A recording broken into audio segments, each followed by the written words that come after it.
अंगनवाड़ी छतुआ खाई दुई भौणीकर मृत्यु अभियोग जनकर बयस मात्र 3 वर्ष होइतिबा बेले बड़ भौणीर बयस 5 वर्ष। ए अघटन घटी गजपति जिला रामगिरी रे परिवार अन्य दुई सदस्य गुरुतर अवस्था हस्पिटाल रे चिकित्सित होउछंती। दुई नाबालिका हेले रामगिरी गाँवर शिवशंकर बड़मुंडी झील। सूचना अनुसार परिवार लोक अंगनवाड़ी मिलता छतुआ खाइबा परे असुस्थ होते समस्त हस्पिटाल में भर्ती करा जायतिला। गुरुतर मध्य अच्छा शिवशंकर बापा अर्जुन बड़मुंडी और बड़ झी 13 वर्षर सुमित्रा। उभय को ब्रह्मपुर बड़ मेडिकल को स्थानांतर करा जायछि। जेजे एवं आउ जड़े झील गुरुतर थिबा सूचना रहुछि। तेबे दुई भौणीकर एथिरे मृत्यु होइछि। एक अभावनीय घटना। अंगनवाड़ी छतुआ खाई दुई भौणीकर मृत्यु अभियोग जनकर बयस मात्र 3 वर्ष होइतिबा बेले बड़ भौणीर बयस 5 वर्ष। अधिक सूचना पाई गजपति रिपोर्टर सरोज बीरा जोड़ी होउछंती। सरोज, गोटे दुखद घटना जे ये अंगनवाड़ी छतुआ खाई दुई भौणीकर मृत्यु होइछि और तांको परिवार अन्य सदस्य मध्य गुरुतर रहिछंती। एबे छतुआ खाइबा परे कोन तांकर पार्श्व प्रतिक्रिया होइतिला एवं परिवार लोके एहाकु नै कोन कहिछंती?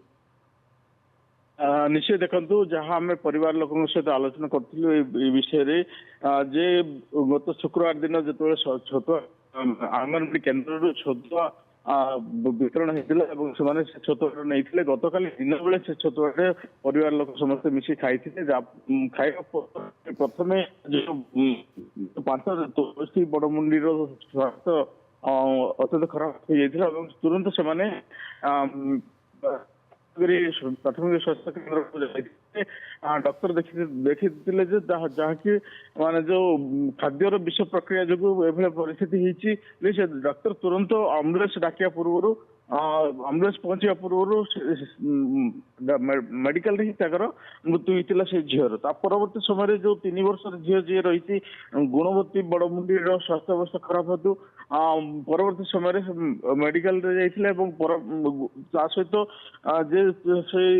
तार जेजे जी अच्छा अर्जुन बड़मुंडी सी आउ अन्य जन झील जे सुमित्रा बड़मुंडी असुस्थ होते 3 जन जाक तुरंत पालाखिंडी मुख्य चिकित्सालय को स्थानांतर कराइला। किंतु आज बर्तमान देखो मेडिकल रे से जो सान झील गुणवती भी मृत्यु होती बर्तमान 2 जन मृत्यु सहित संग्राम कर ब्रह्मपुर स्थानांतर कराई। निश्चित भाव जो खाद्यर विष प्रक्रियाकरण जोटा निश्चित भाव यहाँ तदंत सापेक्ष गोटे सांघातिक अभियोग जहाँ नहीं अंचल पूरा चांचल्य सृष्टि गोटे प्रकार कह गले भयर वातावरण सृष्टि जहाँकि सरकार दौरा जो छतुआ खाद्य जो पोषण दिया शिशु मान पोषण दिया किभली घातक सृष्टि कर एक प्रकार कोकुआ भय लोक मन सृष्टि होते आउ 2 जन मृत्यु सहित संग्राम कर चिकित्साधीन अवस्था अच्छा।